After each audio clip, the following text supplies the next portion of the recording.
नमस्कार, news one India में आप सभी का स्वागत। आपके साथ में अर्चना कौशल। 24 नवंबर 2024 को संभल में भड़की हिंसा में नामजद आरोपी समाजवादी पार्टी के सांसद जियाउर रहमान बर्क एसआईटी के सामने पेश हुए। संभल कोतवाली में सांसद के साथ वकीलों की टीम भी मौजूद है। नखास थाने में एसआईटी सांसद से पूछताछ कर रही है। ये भी बता दें कि पिछले दिनों एसआईटी ने समन भेजकर उन्हें आज पूछताछ के लिए बुलाया था। गौरतलब है कि दिल्ली से निकलने से पहले सांसद जियाउर रहमान बर्क ने मीडिया से बातचीत की, जहां उन्होंने ये कहा कि उनकी तबीयत खराब है और वहीं डॉक्टरों ने उन्हें आराम करने की सलाह दी है, लेकिन वो एसआईटी के सामने पेश हो रखे हैं ताकि किसी को ये ना लगे कि वो जांच में सहयोग नहीं कर रहे। बता दें, इससे पहले जब उनके दिल्ली स्थित आवास पर पुलिस ने नोटिस भेजा था तो उन्होंने कहा था कि उनका नाम इस मामले में अनावश्यक रूप से घसीटा जा रहा है। लेकिन इसी के साथ जियाउर रहमान बर्की कहते हैं कि जो जांच होगी उसमें पूरा सहयोग करने के लिए वो तैयार हैं, लेकिन उसी के साथ कई सुलगते सवाल भी जियाउर रहमान बर्क कर रहे हैं। तो आपको ये भी बताते चले कि जियाउर रहमान बर्क ने इसमें पहले क्या कहा था, एक बार वो सुनिए। माननीय उच्च न्यायालय का आदेश था जिस प्रकार से मेरे जो केस लिखा गया था, और मैं पहले से कह रहा हूँ वो केस मेरे ऊपर गलत लिखा गया था और मैं इसलिए माननीय उच्च न्यायालय की शरण में गया था। उन्होंने वो स्टे भी किया था और जो इसमें सहयोग के लिए भी कहा था, क्योंकि मैं भारत का नागरिक हूँ और सांसद भी हूँ, इसलिए मेरी जिम्मेदारी है कानून व्यवस्था पर, संविधान पर मैं विश्वास रखता हूँ और उसके साथ साथ माननीय न्यायपालिका पर मुझे पूरा यकीन है। मेरी इत्तेफाक से आज मेरा स्वास्थ्य ठीक नहीं था, लेकिन मेरे डॉक्टर ने मुझे बताया भी था रेस्ट के लिए, लेकिन उसके बावजूद मैं इसलिए और जा रहा हूँ कि किसी वजह से पुलिस प्रशासनिक अधिकारियों को ये नहीं लगे कि मैं विवेचना में सहयोग नहीं कर रहा।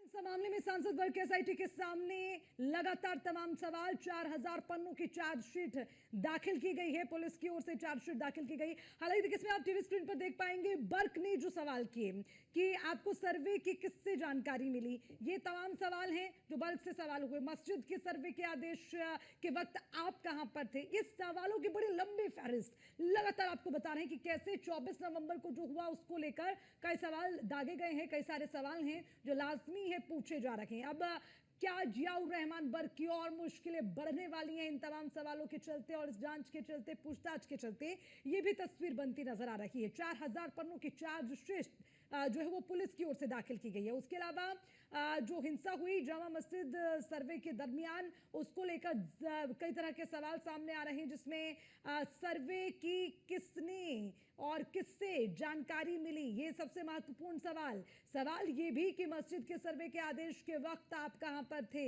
24 नवंबर को आपने फोन पर किससे बात की थी, ये तमाम सवाल हैं जो हिंसा में शामिल हैं। उनमें किसी से बात हुई क्या, ये महत्वपूर्ण सवाल हैं। उसके अलावा सवाल ये कि क्या आपने भीड़ इकट्ठा करने के लिए कहा था, ये तमाम सवाल हैं जिनके जवाब देने होंगे। फोन कॉल की जगह व्हाट्सएप पर क्यों बात की गई, ये भी एक महत्वपूर्ण सवाल है।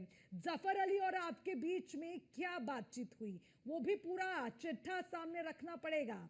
यानी कि अब जो फोन कॉल के माध्यम से, व्हाट्सएप के माध्यम से खिचड़ी पकाई जा रही थी, उस पर स्थिति स्पष्ट करनी होगी।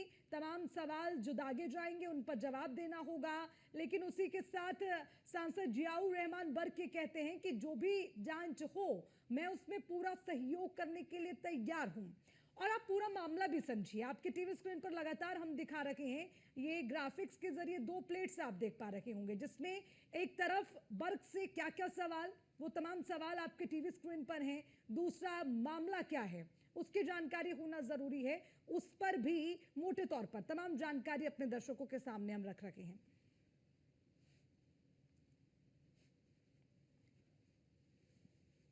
और इसी खबर पर ज्यादा जानकारी के साथ मुजम्मिल दानिश हमारे साथ, हमारे संवाददाता जुड़ गए, उनसे ज्यादा अपडेट लेंगे। मुजम्मिल, देखिए जो पूरा मामला है इसमें बड़ी अहम भूमिका सांसद जियाउर रहमान बर्क की हो जाती है, क्योंकि लगातार उन पर निगाहें, नोटिस भेजा, आज पूछताछ के लिए सवालों की बड़ी लंबी फहरिस्त। जरा बताइए अब कितनी मुश्किलें बढ़ेंगी और कितनी तस्वीर इस मामले को लेकर साफ होती नजर आएगी?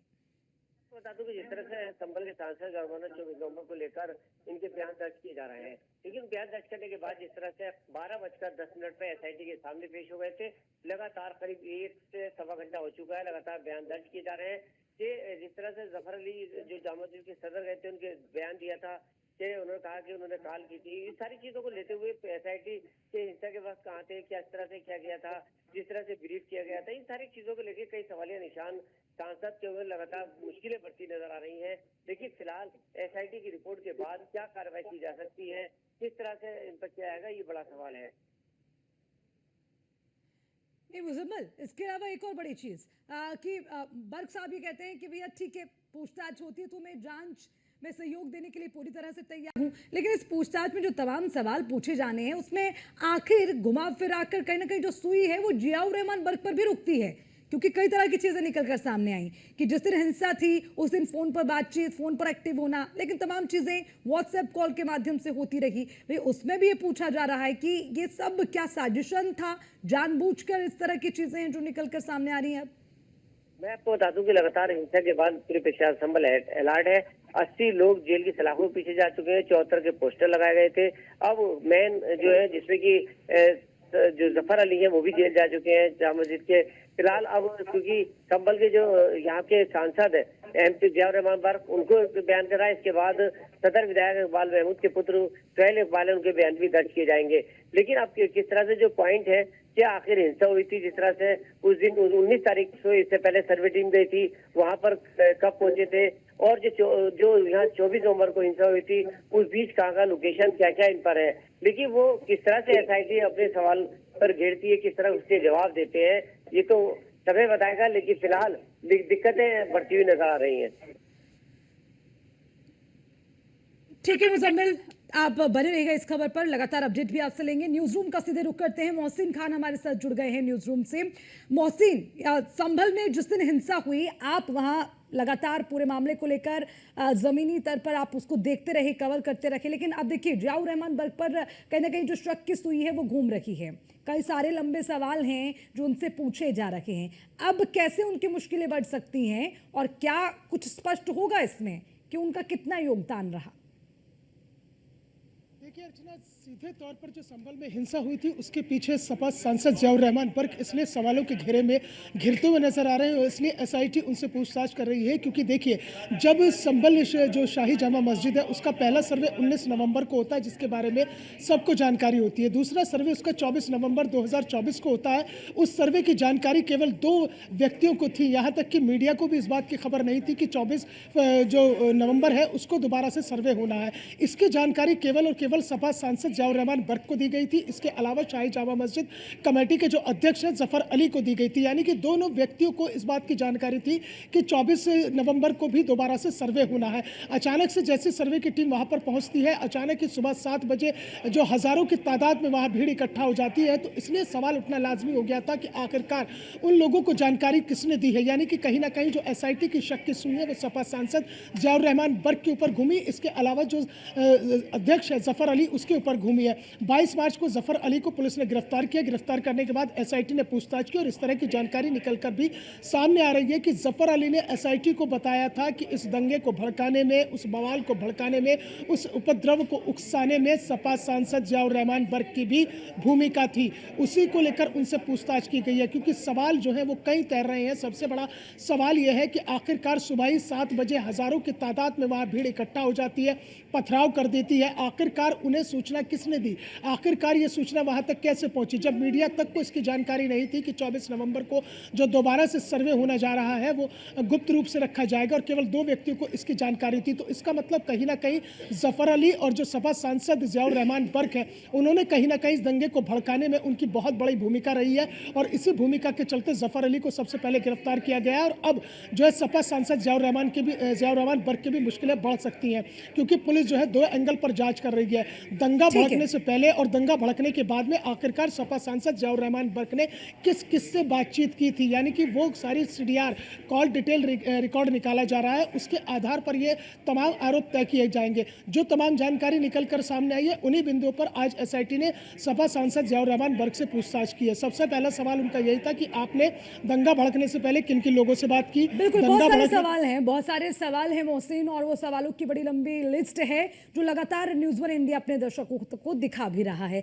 ठीक है, बहुत बहुत शुक्रिया मोहसिन आपका इस खबर पर तमाम जानकारी के लिए। मुजम्मिल, एक बार फिर से मैं आपके पास आना चाहूंगी इन्फॉर्मेशन लेने के लिए इस पूरे मामले पर कि अब तक जो तमाम चीजें निकल कर सामने आई हैं उस पर न्यूज़ वन इंडिया की नजर, लेकिन अब अगला एक्शन इस पर क्या होगा, क्या होगी अगली तस्वीर, क्या कोई अपडेट मिल रहा है?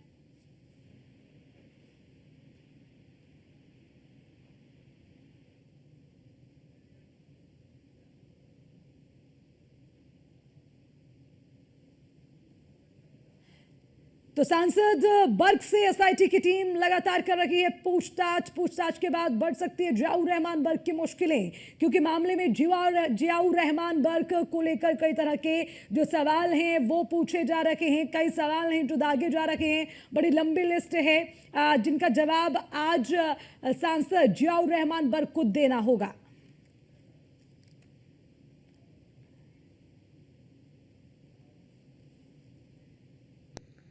बढ़ेंगे आगे संभल से एक और खबर। संभल की शाही जामा मस्जिद का नाम बदला गया। जामा मस्जिद का नाम बदलकर हुआ जुम्मा मस्जिद। एएसआई ने जो जुम्मा मस्जिद का जो नया नाम है वो नए बोर्ड सत्यवत पुलिस चौकी में रखा है। देखिए, ये पूरा अपडेट आपको दे दे। जामा मस्जिद का नाम बदलकर अब जुम्मा मस्जिद हो गया है। पहली चीज, एएसआई ने जुम्मा मस्जिद का नया बोर्ड बनवाकर भेजा, ये भी आपको बता दें। सत्यव्रत पुलिस चौकी में जुम्मा मस्जिद का नया बोर्ड रखा गया है, वो तस्वीरें भी आपको दिखाएंगे। उसी के साथ हरिहर मंदिर पक्ष के वकील हरिशंकर जैन ने हाईकोर्ट से इसकी मांग की थी। तो मांग करने के बाद अब ये बड़ा अपडेट इसमें मिला। ये देखिए, तस्वीरें भी आपको दिखा रहे हैं। जुम्मा मस्जिद, जामा मस्जिद का नाम अब हो गया है जुम्मा मस्जिद। हरिशंकर जैन की मांग के बाद इस नाम में परिवर्तन हुआ है, और इस वक्त अगर जो नया बोर्ड बनकर आया है उसको जो नई चौकी वहां पर बनी है सत्यव्रत चौकी, वहां पर रखा गया। और ये तस्वीरें आपको दिखा देते हैं। भारतीय पुरातत्व सर्वेक्षण संरक्षित स्मारक जुम्मा मस्जिद, जो पहले की शाही जामा मस्जिद संभल के नाम से नाम था, उस बोर्ड को बदला गया। उसके बाद अब जो नया बोर्ड वहां पर लगने वाला है उसको लेकर जो तस्वीर सामने आई है वो भी आपके टीवी स्क्रीन पर लगातार हम दिखा रहे हैं। तो ये एक परिवर्तन हुआ है। सत्यव्रत पुलिस चौकी में जुम्मा मस्जिद का नया बोर्ड रखा गया है। ये तस्वीरें भी आप देखिए, बदले हुए बोर्ड की, बदले हुए नाम के साथ नई तस्वीर। देखिए, जामा मस्जिद तो जो ये है इमारत, ये एएसआई संरक्षित इमारत है। इस पर पहले भी बाहर की ओर एक बोर्ड लगा हुआ था, और वर्तमान में भी एक बोर्ड जब हम मस्जिद में एंटर करते हैं तो राइट हैंड पर ऊपर की ओर लगा हुआ है। जितने भी एएसआई संरक्षित इमारत होते हैं सबके बाहर एएसआई संरक्षित इमारत होने का बोर्ड लगा होता है। ऐसे ये भी बोर्ड एक लगेगा, तो इसमें कोई ऐसा काम नहीं है जो नया काम होगा। ये एएसआई द्वारा ही बोर्ड लगाए जाते हैं। और ज्यादा अपडेट लेंगे। मुजम्मिल दानिश हमारे संवाददाता हमारे साथ जुड़े हुए हैं। मुजम्मिल, नाम बदल गया, बोर्ड बदल गया, अब तस्वीर भी बदलने की तैयारी है, जरा बताइए ये जो नया अपडेट हुआ है संभल में। रात से जिस तरह से एक बोर्ड सोशल मीडिया पर लगातार वायरल हुआ था, और लगातार बोर्ड जिस तरह से अभी पहुंच चुका है, देखिए ये बोर्ड बताया जा रहा है कि अभी इसमें और चेंजिंग होने की आशंका है, लेकिन फिलहाल इस बोर्ड को राजनीतिक शुरू हो चुकी है। जिस तरह से जामा मस्जिद का नाम था, उससे पहले शाही जामा मस्जिद के नाम से बोर्ड लगे हुए थे, लेकिन फिलहाल अब उस बोर्ड की जगह पर जुम्मा बोर्ड जो एसआई लगाएगी, ये जुम्मा बोर्ड है। क्योंकि बताया जा रहा है कि जो डॉक्यूमेंट्स में है, उन डॉक्यूमेंट्स में 1980 से लेकर अब तक जो भी था वो जुम्मा मस्जिद था। तो फिलहाल सवाल ये है कि जब पहले जामा मस्जिद फिर अब जुम्मा मस्जिद है, उसी के सामने सत्यव्रत चौकी का निर्माण किया जा रहा है। फिलहाल हिंदू पक्ष का कहना है कि जो बोर्ड है वो चेंजिंग किया जाए, और इस पर न जामा मस्जिद न जुम्मा मस्जिद विवादित ढांचा लिखा जाए।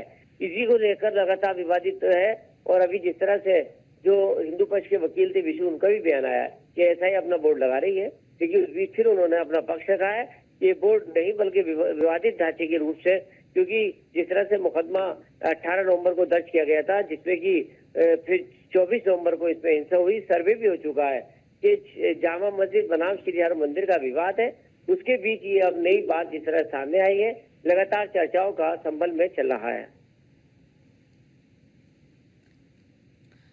ठीक है मुजम्मिल, शुक्रिया आपका इस खबर पर तमाम जानकारी के लिए। तो जुमा मस्जिद हो गया है जामा मस्जिद, शाही जामा मस्जिद का नाम, और बदलता हुआ जो नाम है उसके साथ बदलती हुई शक्ल, बदलता हुआ बोर्ड। ये तस्वीरें भी आपको दिखा रहे हैं। सत्यव्रत पुलिस चौकी में रखा गया है जुमा मस्जिद का नया बोर्ड। हाईकोर्ट से इसको लेकर हरिशंकर, जो कि वकील हैं इस मामले में हरिहर मंदिर पक्ष के, उन्होंने डिमांड की थी, मांग की थी, जिसके बाद ये एक बड़ा बदलाव देखने को मिला है।